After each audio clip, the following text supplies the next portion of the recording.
So then, Yeah. Hello, hi, I'm Kok Hoe, the marketing director for Chintai. It's a blockchain technology tokenization platform startup. We started in 2019 and recently we expanded to Singapore. So today's session, I was invited or asked by the Singapore Fintech Association to sort of turn up for a startup talent lounge. Largely it's for founder, but the Chintai founder are actually based outside of Singapore. So I represent them like a quasi founder because I'm employee number one here anyway. So I have to do quite a lot of what the founder will have to do.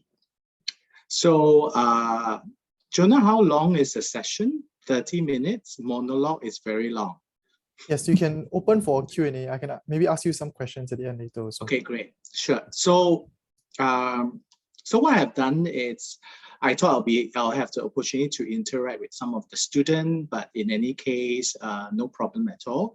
So what I'll do is, because this is a talent pavilion and I understood that it's largely for maybe students or people interested in coming into the fintech world. So I have prepared a presentation, thankfully, so it's not so boring. And I will maybe share this. 1 second slideshow. Okay, cool. Assuming you can see my presentation in full screen. So just to start off, again, Chintai, it's a blockchain technology fintech startup. We focus on tokenization and digital assets for the traditional finance. So it's been around for 3 years. Just in May, probably a few months back, we successfully raised a pre-series A of 7.5 mil. Perhaps if you're not in the fintech or startup world, you wouldn't understand that, but that is important because that is for us to be able to grow the business, hire people, and then move our business forward to the next stage. So in the fundraising, there is a pre-series A, seed, pre-series A, B, C, to whichever level that you want to be. So we are just at our pre-series A raised. We're going to our series A. So it's a blockchain technology platform for capital markets. Maybe for the student interests, I have sort of wanting to share this specific slides. It's probably allow you to understand if you're interested in the fintech world, it's too generic. But within the subcategory of it, which one are you interested in, right? So the fact that it's fintech means it's finance and technology. Obviously, it's a combination of both. So in our world, it's largely divided into all of this sector. So it depends on your interests, your skill sets, and what you want to do, right? Especially after your graduation or second career or mid-career change, this could be your consideration. Just because we are in Singapore and I fly the Singapore flag high, so this is being published last year. So if you go to the MAS website, you generally get reports being presented and shared. So this was last year's report, sponsored by Ali Cloud. And this sort of give you, just last year alone, there are 430 startups in Singapore, largely because Singapore and the regulator, MAS, has been very proactive in promoting the ecosystem for fintech to grow and nurture. So the screen might be a bit small. If you look at the tab on top of all of the boxes, those are the categories, somewhat mapping back to the slide before. So it gives you an idea of when you're in fintech, you can be in a gamut of different type of discipline, not necessarily just example crypto. It could be just from the technology side. It can be the compliance side. It could be the payment and all of that. So you probably need to do your own research. I really like this because it's shared by an academic lecturer friend of mine on LinkedIn. and we're talking about how traditional CEO versus digital CEO, right? I guess it's not just a CEO persona and characteristic or skill sets. It's also the type of individual that's required and needed to embrace fintech, right? So if you look at the left side of it, a more traditional corporate banking type CEO would be command and control, listen to me, do what I tell you to do. Whereas a servant leader concept, that is, I am a leader, but I'm also a servant to the people I hired, to my stakeholders, investors, and my customers, right? So it's a different type of mindset. So what I specifically like about this is what is good is the new digital CEO and all my 3 O's, my CTO, CEO, and COO based outside of Singapore, they are somewhat the digital centric and the new economy CEO. So they ask me a lot of things. They talk to me about how things can be improved. How would Asia be very as a market as opposed to Europe and America and all of that. So I think this is also one of the reasons why if you're interested in starting your journey as a working professional or even the rest of your career, you can consider a few things. You can consider going to the more traditional type business, quasi-example banks, insurance company, and all of that. You probably will deal with a lot of industrial age type. Whereas if you embrace the fintech world, you probably most likely will deal with a lot more of the servant leader type. Why? Because it's this kind of character that will work for the fintech space. Because it's a new space, people are experimenting, making mistakes, but at the same time, innovating. So you're charting something that have not been done before. So if you use the command and control, it's quite impossible because you can't control or command when you don't know what is ahead of you.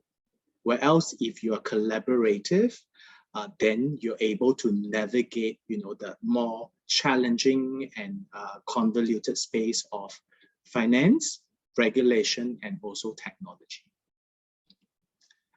And maybe just the last slide. So for people, I always get asked, like, how do you get into a fintech space? It's the hottest, you need to be there. One day you're going to be in the crypto world, it'll be when Lambo, you're going to be filthy rich, and then you're going to become a unicorn. Most likely, yes. Sometimes, no. But what is required for you to be in our space is, I said 5. First is sense of purpose. You need to truly want to do this because it's not as comfortable as a traditional business. Might be government sector, logistic banking, media and comms, and pharmaceutical. All these are a lot more comfortable. I'm not saying it's easy. So you need to have a sense of purpose in joining a fintech company. So the second would be, you need to understand that 80% is good enough because it's the agile way of working.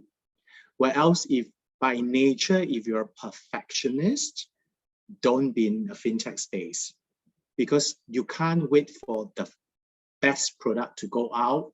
You need to go out and test, come back, go out and test, come back, and then you improve along the way. And that is also the characteristic of technology, right? So if you are into Scrum, so Scrum method, so you actually learn about agility and how you run different stream of work. The third thing is fail fast. Do things, roll it out, fail, try again, fail, try again, right? And specifically for Singapore context and maybe for country that's a bit more traditional, failure is like, oh no, you can't fail. You need to learn to fail fast. The good thing is when you fail fast, it's less expensive. When you fail fast, you have more time to correct it. And when you fail, you become better at it. So I guess this is something that you need to be comfortable, the things you remember. And you also need to keep an open mind.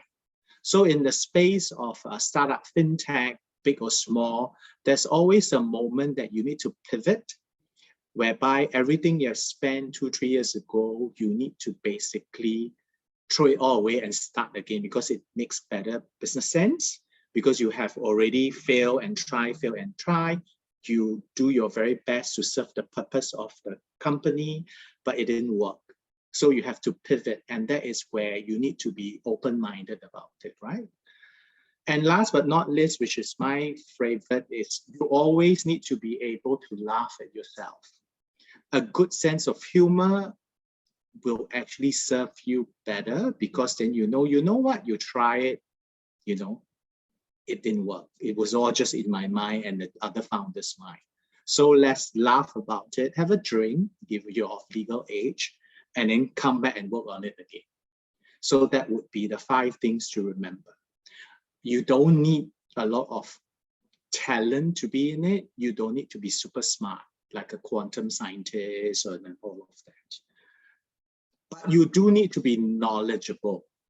So if one thing you take away from this session is download this book, buy secondhand from Amazon, or just borrow from someone, read about this book. It's a book that's been published, I think a few years back. It's quite old, but it's future forward and future proof. It gives you an idea of how your world, especially when you're Generation Z, Gen Z, your world has changed a lot more than, because I'm slightly older, basically you need to just sort of navigate the changing world. The things that you see your parents or even your older brother and sister have to dabble and faced with is quite different for you. So I suggest that you take some time, do some reading, and figure it out what will work for you in moving forward, right? And you might not be suitable for this space, and go to whichever space that you feel you're comfortable. And lastly, this was just before this talk, Singapore Fintech Association in conjunction with Accenture have published a Fintech Talent Report. Again, you should go read this. There's a link there somewhere below that you can download it. And what I have done is, because Chintai was asked to give an opinion, right? And I posted this so that it's in time for our talk today. So what I actually say, and this is true to form, I felt like you don't really need to be so talented. You just need to have greed. You need to have courage, and you want to do this. If you are not that sure, you shouldn't be in this space. And I think that's the end of my short presentation. Thank you.